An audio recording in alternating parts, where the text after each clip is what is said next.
सत्य के साथ।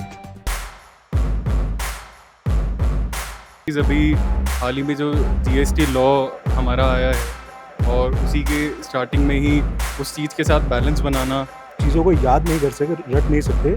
आपको धीरे धीरे पढ़ना है, समझ के पढ़ना है और उसे रेगुलरली रिवाइज करना है। इनके बिना पूरा नहीं हो सकता। इन्होंने पूरा साथ दिया। 11 साल मुझे लगे हैं सीए बनने में। सीएस के अलावा जो हमारे आम जनता है उनको भी जागरूक होना पड़ेगा। की गाइडेंस है वो रेगुलर पढ़ाई करें और थोड़ा थोड़ा पढ़ाई करें, बट जो भी पढ़ते हैं उनको रेगुलर रिवाइज करें, उनका डेफिनेटली क्लियर हो जाएगा, उसमें कोई दिक्कत नहीं आएगी। नमस्कार, मेरा नाम अनस सैफी और आज हम आए हुए हैं इंस्टीट्यूट ऑफ चार्टर्ड अकाउंटेंट की जो देहरादून की शाखा है। सीए का रिजल्ट डिक्लेयर हुआ है। रिजल्ट डिक्लेयर होते ही कुछ छात्र जो स्टूडेंट उन्होंने डिक्लेयर रिजल्ट को पास कर लिया है उनसे बातचीत करेंगे और कुछ ऐसे भी स्टूडेंट हैं जिन्होंने फाइनल में पहुंचे हैं उनसे भी बात करने की कोशिश करेंगे। अब हम कुछ यहाँ पर स्टूडेंट बैठे हुए हैं, इनसे पूछते हैं कि आखिर सीए की जो ये कठिन परीक्षा मानी जाती है इसे उत्तीर्ण करने में इन्हें कितनी मेहनत और किन किन कठिनाइयों का सामना करना पड़ा है और जो आने वाले स्टूडेंट हैं, जो भविष्य है भारत का, उनके लिए ये क्या कहना चाहेंगे, इनसे बात करने की कोशिश करेंगे। जी, आपका नाम क्या है? सीए साहिल कला। और आप हमें ये बताइए कि आपने जो पेपर क्लियर करा इसमें आपको क्या क्या परेशानी और क्या क्या कठिनाइयों का सामना करना पड़ा? इसमें परेशानी ये थी कि इसमें आपको अपनी आर्टिकलशिप या अपने जॉब के साथ एक बैलेंस बिठाना होता है कि जिसमें मतलब कि आप 6 बजे तक तो अपने ऑफिस में रहेंगे और उसके बाद फिर पूरा एक पढ़ाई करेंगे अपने घर जाकर। और कोर्स बहुत ज़्यादा डायनेमिक है क्योंकि ऐसा लॉज हैं जैसे डायरेक्ट टैक्स वगैरह है, इनकम टैक्स है, तो बार बार चेंज होते रहते हैं, तो उन्हें क्लब करना और फिर जाकर पेपर में लिखना। कि आप सीए बन चुके हैं और आप भारत के भविष्य को सीए के रूप में कैसे देखते हैं? भारत का भविष्य में हम ऐसे देखना चाहेंगे कि मतलब काफ़ी ज़्यादा जैसे चेंजेस हो रहे हैं, डिजिटल इकोनॉमिक बन गई है और वैसे भी इंटरनेशनल का मतलब बहुत ज़्यादा क्रेज़ हो गया और ऑनलाइन में भी बहुत ज़्यादा मतलब प्लेटफॉर्म जैसे बहुत ग्रो कर रहे हैं, तो उसके हिसाब से टीडीएस वगैरह भी वैसे ही चल रहा है। आपने सीए की परीक्षा उत्तीर्ण कर लिया, आपको सबसे बहुत बहुत बधाई। लेकिन क्वेश्चन ये है कि आप सीए बनने के बाद ऐसी कौन सी चुनौतियां आपको लगती हैं जो अभी सरकार के अंदर हैं उन्हें दूर होनी चाहिए? सर सबसे बड़ी चीज़ अभी हाल ही में जो जीएसटी लॉ हमारा आया है और उसी के स्टार्टिंग में ही उस चीज़ के साथ बैलेंस बनाना, लॉ में नई नई अमेंडमेंट्स आना और उन चीज़ों को हमें ग्रैस्प करने में और उन चीज़ों के साथ ग्रो करने में हमें भी टाइम लगेगा।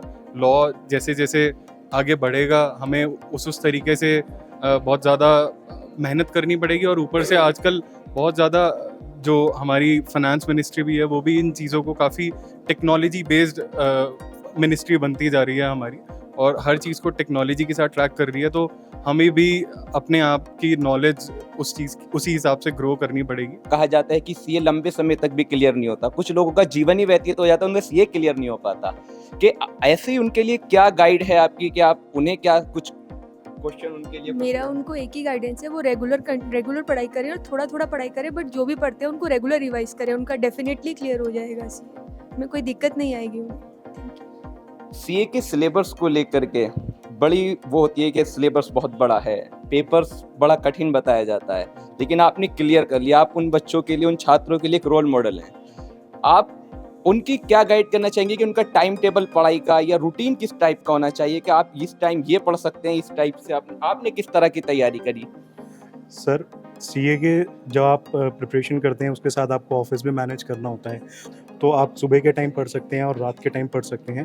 बट जो मेरा पर्सनल एक्सपीरियंस रहा है इसमें वो यही है कि आपको जो भी पढ़ना है वो समझ के पढ़ना है। अगर आप रेगुलरली रिवाइज करेंगे तो वो चीज़ आपके दिमाग में ज़्यादा समय तक रिटेन रहती है और उससे आपको एग्ज़ाम में बहुत ज़्यादा फ़ायदा मिलता है। सीए बनने के बाद आप क्या सलाह आगे, आपका आगे करियर होगा, आपको बड़ी जिम्मेदारी अगर सरकार में मिलती है तो आप क्या बदलाव कर सकते हैं? बदलाव तो इस तरह से हो सकता है कि सीएस के अलावा जो हमारे आम जनता है उनको भी जागरूक होना पड़ेगा कि जिस तरह के काम वो करते हैं, गवर्नमेंट अगर कोई स्कीम ला रही है लाइक डिमोनेटाइजेशन या कुछ भी, तो उसका एक पॉजिटिव अप्रोच में ले। जैसे आजकल जो भी काम होता है, चाहे इनकम टैक्स हो चाहे ऑडिट्स हो, सब सीए पे डिपेंडेंट हो जाते हैं। क्लाइंट सोचता है कि हमने बस सीए को दे दिया और वो बस लास्ट है। उनको अपनी तरफ से भी जागरूक होना पड़ेगा कि हम जो काम कर रहे हैं सीए को सारी चीज़ें बताएं, उसी हिसाब से करें, जिससे कि हमारी इकॉनमी भी उसी हिसाब से बूस्ट होगी और कोई सीए पे पूरा प्रेशर नहीं होगा, क्लाइंट्स भी समझें इन चीज़ों को। सीए का रिजल्ट आया है और हमारे साथ एक स्टूडेंट शिवानी पाल है। इन्होंने सीए को कंप्लीट कर लिया है, कोई पेपर बिल्कुल क्लियर हो चुका है, ये सीए बन चुके हैं। सबसे पहले इन्हें बहुत बहुत शुभकामनाएं आपको। Thank you sir, thank you sir. और हमारा क्वेश्चन ये है, आप अपने माता पिताजी के साथ खड़ी हुई हैं, कैसा लग रहा है पहले तो आप ये बताइए। बहुत ही अच्छा लग रहा है, बहुत अच्छा लग रहा है सर।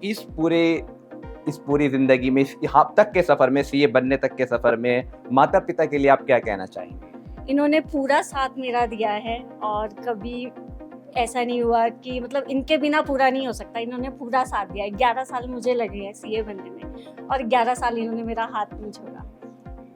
कभी लाइफ में कुछ ऐसा मोमेंट जो आप अब बनने के बाद अपने माता पिता को याद करना चाहें, कुछ ऐसी घटना हुई हो, कुछ ऐसे पापा ने मम्मा ने कुछ ऐसा कुछ आपको बताया हो कि बेटा आगे बढ़ते रहिए, इस टाइप से कुछ मोटिवेशन?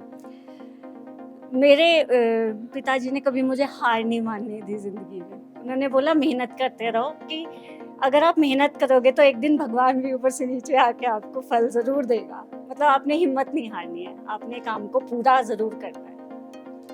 इनके पिताजी साथ में हैं, हम इनसे बात करेंगे कि आपको कैसा लग रहा है कि बेटी सीए बनी है, इतनी बड़ी पोजीशन, इतना कठिन पेपर होने के बाद?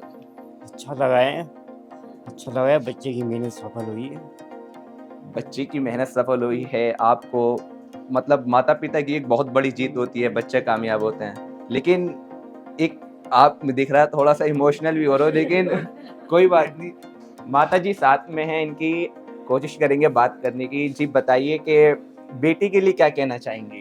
बेटी के लिए आज जो कर दिखाया है इसने, बहुत प्राउड फील कर रहे हैं हम पेरेंट्स। और ये हमेशा से मेहनत दी अपनी पढ़ाई के लिए, हमेशा टॉप करती आई है, अपना 12th तक इसने टॉप किया है। और आज तो बस खुशी के पल है, हम खुशी एंजॉय कर रहे हैं इसके साथ। सिकासा चेयरमैन के रोमल जैन जी हमारे साथ हैं और पेपर को लेकर के, स्टूडेंटों को लेकर के, शिक्षा को लेकर के, इस कठिन परीक्षा को लेकर के आज कुछ सवाल हम इनसे करेंगे। हम सबसे पहले सर ये पूछना चाहते हैं कि आज जो सीए का पेपर आया है, इतनी बड़ी तादाद हमने देखी जिन बच्चों ने सीए क्लियर किया, आप मतलब किस तरह से बच्चों की स्टडी को लेकर, मोटिवेशन को लेकर क्या कहना चाहेंगे? सबसे पहले तो मैं जो भी आज चार्टर्ड अकाउंटेंट्स बने हैं या चार्टर्ड अकाउंटेंट्स कोर्स में आगे बढ़े हैं, उन सबको शुभकामनाएं देना चाहूँगा और सबको बधाई देना चाहूँगा कि उन्होंने भारत के क्या विश्व का जो कठिनतम एग्ज़ामों में जिस एग्ज़ाम का शुमार किया जाता है उसको पार किया है। और आपको यकीन नहीं होगा, पूरे हिंदुस्तान की जो आबादी है वो लगभग 150 करोड़ की है और उस 150 करोड़ की आबादी में कुल आज भी 3.5 लाख चार्टर्ड अकाउंटेंट्स हैं। इतनी कम संख्या है तो इतना कठिन इसके पेपर होते हैं, फिर भी हम जो भी इसको पास करते हैं चार्टर्ड अकाउंटेंट बनते हैं। वाकई वो बहुत ही प्रतिभाशाली है और देहरादून ब्रांच की तरफ से मैं सिकासा चेयरमैन उनको बहुत शुभकामनाएं और बहुत बधाई देता हूँ। जैसा आपने देखा कि सर से बात करने के बाद ऐसा लग रहा है कि भारत का भविष्य अभी सुरक्षित है, बहुत आगे बढ़ने वाला है।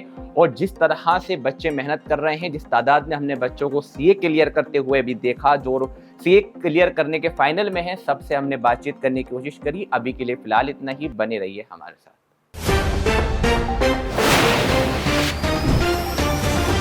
सत्य के साथ